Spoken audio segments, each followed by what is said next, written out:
მთავრობის 24 იანვრის დადგენილებით ღვინის და აგროტურიზმის ბიზნესები, რომელთა წლიური შემოსავალი 700,000 ლარია, სპეციალური დაბეგურის რეჟიმით ისარგებლებენ. იურისტ ოთარ კაჭკაჭაშვილთან ერთად ვისაუბრებთ დღეს თუ რას ნიშნავს სპეციალური დაბეგურის რეჟიმი ბიზნესისთვის და რას ამბობს საქართველოს კანონმდებლობა ამ რეჟიმით სარგებლობაზე ბიზნესის სხვა სახეობებთან.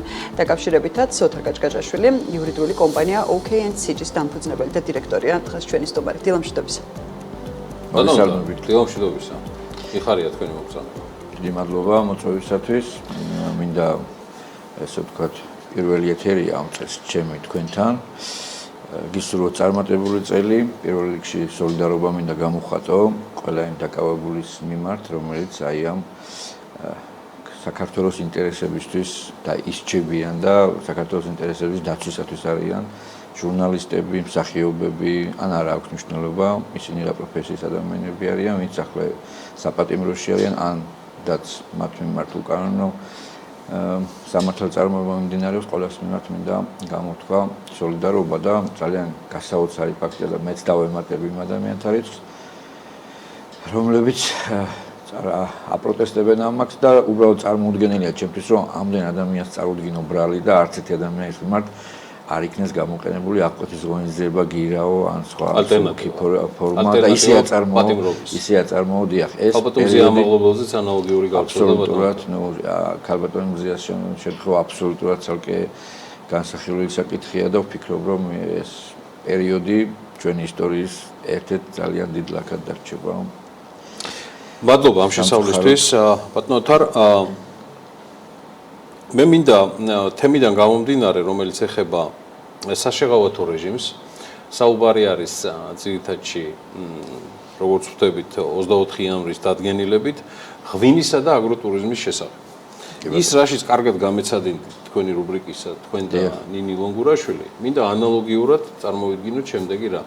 წარმოვიდგინეთ გიორგი ისაკაძე არის არა მედია მენეჯერი, არამედ წარმოადგენს ღვინისა და აგროტურიზმის ბიზნესს, ვარ დამწყები. და ჩემი ბრუნვა არ აღემატება წლიურად 9,500,000 ლარს. მაქსიმუმ რაზეც მე ავსულ ვარ, ეს არის 700,000 ლარი. მე ესე ვთარგმნი სამთავრობო დადგენილებას და თქვენ როგორც პროფესიონალი შემისწორებთ და დამოკვალიანებთ. რა შეიცვალა ჩემთვის 4 დღის წინ, ანუ უფრო დაზუსტებით 24 იანვარს, როცა საქართველოს მთავრობის დადგენილება გამოვიდა, რომელიც შეღავათებზე გვაუწყებს აგროტურიზმის და ღვინის ბიზნესისთვის. რა შეღავათებით შეიძლება ისარგებლოს გიორგი ისაკაძემ, თუ ამ სფეროშია ჩართული და ჩემი ბრუნვა არ აღემატება 700,000 ლარს. სხვადასხვა მედია საშუალებების მიერ გავრცელდა ამ პერიოდში ინფორმაცია, თითქოს და შეღავათები, ანუ ზღვარი, რომელიც დაწესებული იყო სპეციალურ დაბეგურის რეჟიმებისათვის შეიცვალა და გაიზარდა, ასე თქვა, დაბეგურის სინამდვილეში ეს არ არის ყოვლისმომცველი აქტი. ამ აქტით შეიცვალა მხოლოდ ორ მინიმალურ, ესე ვთქვათ, ორ კონკრეტულ დარგს შეეხო, არამთლიანად ტურიზმს, არამედ ტურიზმში იმ პირების მიმართ გავრცელდება ეს შეღავათი და რას მოიცავს ამაზეც ვისაუბროთ. შეღავათი გავრცელდება იმ პირების მიმართ, რომლებიც დაკავებულია მხოლოდ აგროტურიზმის არის დეფინირება აგროტურიზმისა, ანუ დიახ, ვინც ესე ვთქვათ რეგისტრირდება მეწარმედ, ის უთითებს თავისი საქმიანობის სპეციალიზაციას, დიახ, კონკრეტულ ვიწრო სპეციალიზაციას. და იქ უნდა მეწეროს აგროტურიზმი. აუცილებლად, თუ აცნობებთ ეკონომიკის სამინისტროს და დარეგისტრირებით სპეციალიზაციაში, რომ ხართ აგროტურიზმის წარმომადგენელი, რაც რა თქმა უნდა დასტურდებოდეს თქვენი საქმიანობიდან და ასევე თუ ღვინის ტურიზმს ეწევით, აი ამ ორ კონკრეტულ მოსაქმიანე ფიზიკურ პირებს ეხებათ ეს გადასახადი. აქ ეს არ ეხებათ შეპესებს, დიახ, კომპანიებს, ეს არ ეხებათ სხვა ფიზიკურ პირებს. მცირე მეწარმეებზეა საუბარი, მეტწილად ინდ მეწარმეებს. მხოლოდ ორ კატეგორიას, რომლებიც ეწევა აი ამ ორ ბიზნესში და იყო აქამდე, ესე იგი, ვიცით რომ საქართველოს კანონმდებლობის მიხედვით ეს პირები მცირე მეწარმეები არიან და მცირე მეწარმეები, რომლებიცაც წლიური შემოსავალი წლის განმავლობაში, მათი შემოსავალი თუ არ აღემატება 500,000 ლარს, აქამდე თუ არ აღემატებოდა 500,000 ლარს, მაშინ ისინი იხდიდნენ გადასახადს 1%-ის ოდენობით. აი ეს 500,000-იანი ზღვარი ამ ორი სუბიექტის მიმართ შეიცვალა და გახდა 700,000 ლარი. ანუ ისინი კვლავ გააგრძელებენ ოპერირებას ამ გადასახადების რეჟიმში, თუ მათი შემოსავალი 200.000-ით მეტი და არ გასცდა 700.000 ლარი. საკმარისია იყოს 701.000 ლარი, ან 700.001 ლარი, ის უკვე ექცევა სრულ დაბეგვრის რეჟიმში. ასეთ შემთხვევაში ის კარგავს საშეღავათო რეჟიმიდან გამოდის, უუქმდება და ხდება ჩვეულებრივი. თუმცა მანამდე ვინც არის 700.000 ლარამდე აგრო და ღვინის ტურიზმში და ღვინის ტურიზმის ღვინის და აგროტურიზმის ბიზნესები გადაიხდიან 1%-ს თავისი ნაცვლად აქამდე ქონდა ზედაზღვარი 500.000 ლარი, ახლა ზედაზღვარი გახდა 700.000 ლარი. ეს არის 24 იანვრის ბრძანებულებით, რაც დარეგულირდა და რაც შეიცვალა და ვიზის ცვლილება გავრცელდეს. თავიდან ბოლომდე ყველანაირი გადასახადით მათ გამოვა 7.000 ლარი წელიწადში გადახდა. ესეა და კი ბატონო. 1%-ი ცოდებით. მერე ხდებიან ჩვეულებრივი გადასახადები. ეს არის ეს სიახლე, ასე ვთქვათ, ეს რამდენ სუბიექტს შეეხება, რამდენ მასშტაბური იქნება, ამაზე რა თქმა უნდა ჩვენ ახლა პროცენტულად არ შეგვიძლია საუბარი, თუმცა შეგვიძლია წარმოვიდგინოთ, რომ აგროტურიზმით და ასე ვთქვათ, ღვინის ტურიზმით რამდენი ფიზიკური პირი შეიძლება იყოს დაკავებული და მათ შეიძლება ეს შეეხოს. მაგრამ თქვენი დათქმა არის, რომ ყველა უზრუნველყოფისთვის ვიდრე ფინანსებზე მიდგება საქმე და ბრუნვაზე, ჩაწეროს თავის საქმიანობაში, რომ არის დაკავებული ღვინის ტურიზმით ან აგრო თუ არის, ხო? სხვა შემთხვევაში ეს თუ არასწორი ინფორმაციას და ეს უკვე დაჟადი ქმედება, რა თქმა უნდა. თუმცა რა შეგვიძლია ვთქვათ იმ საშეღავათო დაბეგვრის რეჟიმებზე, რაც ამ შემთხვევაში უკვე 500.000 ლარამდე მცირე და მიკრო ბიზნესებს ეხება. ანუ მათთვის თუ იცვლება რამე ამ შემთხვევაში 24 იანვრიდან ან თუ არ იცვლება რა რეჟიმი რჩება? კარგი, ნინი ძალიან კარგი კითხვა. ანუ გადავიდეთ ზოგადად საქართველოს, ესე იგი ჩვენს მაყურებელს აუხსნა თუ რამდენი ასეთი სისტემა არსებობს საქართველოში, სპეციალური საშეღავათო სისტემა გვაქვს. ესე იგი ეს არ ეხება, რაზეც ახლა ჩვენ ვისაუბრებთ, ისევ და ისევ გამოვიწყოთ კომპანიები, იურიდიული პირებს არ ეხებათ ეს შეღავათები. აქ სარგებლობენ მხოლოდ და მხოლოდ ფიზიკური პირები, რომლებიც საქმიანობენ და არ იყენებენ ესე ვთქვათ, დაქირავებულ შრომას და თავად საოჯახო ბიზნესებად შეიძლება წარმოვიდგინოთ ეს ხო? პირველი კატეგორია და ქვედა დონე არის ის ადამიანები, რომლებიც თავად ეწევიან თვითონ ეწევიან საქმიანობას და მათი შემოსავალი არ აღემატება 30.000 ლარს. ესენი არიან მიკრო ბიზნესის წარმომადგენლები და ისინი არანაირ გადასახადს არ იხდიან. ანუ საშემოსავლო გადასახადისგან არიან თავისუფლები.